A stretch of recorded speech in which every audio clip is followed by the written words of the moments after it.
Apapun penyakit Anda, jangan harap bisa disembuhkan dengan obat, makanan, bahkan olahraga selama Anda terus-menerus berada di dalam keadaan stres.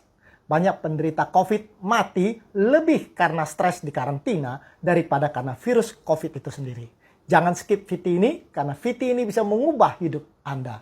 Saat Anda sedang stres, tubuh mengira akan ada bahaya dan mempersiapkan diri untuk menghadapi bahaya itu. Seluruh unsur tubuh Anda siap berperang, atau paling tidak lari sekencang-kencangnya dari bahaya.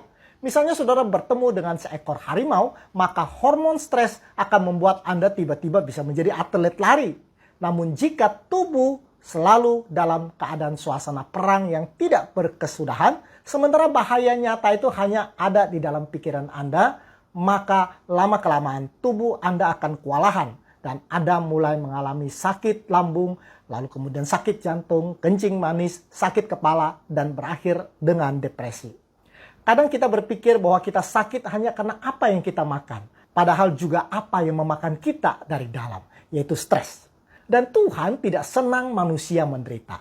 Itu sebabnya Dia membuat tubuh kita mengeluarkan hormon-hormon kebahagiaan. Ini sangat menarik. Hormon pertama adalah serotonin. Hormon itu memberikan kita rasa damai. Jika kita melihat pemandangan yang indah, matahari terbit, bayi sedang tidur, ada rasa kedamaian dan itu menyenangkan. Itu pekerjaan dari hormon serotonin. Lalu Tuhan kasih kita hormon melatonin. Supaya setelah kita bekerja seharian dan pulang dengan tubuh yang lelah, maka melatonin akan diproduksi dan kita menjadi ngantuk dan tertidur. Besok pagi tubuh kita segar dan kita siap untuk bekerja lagi. Lalu Tuhan kasih kita hormon endorfin. Hormon itu membuat kita merasa gembira dan tertawa kalau ada yang lucu. Tanpa hormon endorfin, kita tidak bisa tertawa dan kita tidak bisa bahagia. Kita akan sama seperti komputer. Tapi bukan itu rencana Tuhan. Tuhan kemudian memberikan kita kolesitokinin atau CCK. Ini adalah hormon yang membuat kita puas. Seperti saat kita selesai makan, kita merasa kenyang dan senang. Itu karena ada CCK. Tanpa hormon CCK, tidak peduli betapa kayanya Anda, tidak peduli betapa cantiknya istri Anda atau gantengnya suami Anda tidak akan pernah merasa puas. Tuhan ingin kita merasa puas dengan apa yang kita miliki, karena kepuasan itu memberikan kebahagiaan. Lalu Tuhan kasih kita hormon dopamin. Hormon itu membuat kita bisa jatuh cinta. HP dan komputer kita mungkin sangat canggih, tapi HP dan komputer kita tidak bisa jatuh cinta. Hormon dopamin itu memberikan kita perasaan romantis. Apakah suami Anda pernah ajak makan candlelight dinner? Kalau belum, mungkin hormon dopaminnya masih kurang.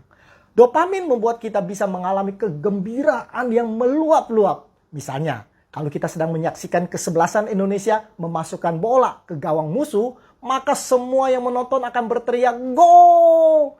Itu karena ada dopamin. Tanpa dopamin, reaksi Anda hanya, "Oh, gol, Indonesia menang dong." Hanya sebuah fakta belaka. Tuhan tidak ingin kita jadi robot. Dia ingin kita menjadi insan yang bisa merasakan kedamaian, kegembiraan, tidur yang nyenyak, kemesraan, jatuh cinta, karena Tuhan mengasihi kita. Hormon terakhir yang Tuhan berikan adalah oksitosin. Hormon itu memberikan kita kenikmatan yang tertinggi, kebahagiaan yang sejati. Hormon itu diproduksi misalnya pada saat seorang ibu sedang menyusui anaknya. Hormon itu membuat itu begitu mencintai anaknya dan rela bahkan mati untuk melindungi anaknya. Hormon itu juga diproduksi ketika suami dan istri berhubungan. Cinta yang memuncak. Tuhan berikan kepada kita hormon-hormon seperti serotonin, melatonin, endorfin, CCK, dopamin, dan oksitosin. Karena Tuhan ingin kita menjadi ciptaannya yang selalu merasakan kebahagiaan. Bukan rencana Allah kita hidup di dalam penderitaan. Karena itu berbahagialah. Saat bangun tidur, pertama yang Anda harus lakukan adalah tersenyum lebar dan tidak perlu ada sebab. Dan berdoa kepada Allah setiap pagi dan katakan, tidak peduli apapun masalah yang saya hadapi, saya memilih untuk bahagia hari ini. Dan semua penyakit akan hilang dari tubuh Anda. Sehat itu sederhana bukan? Komen Anda ditunggu.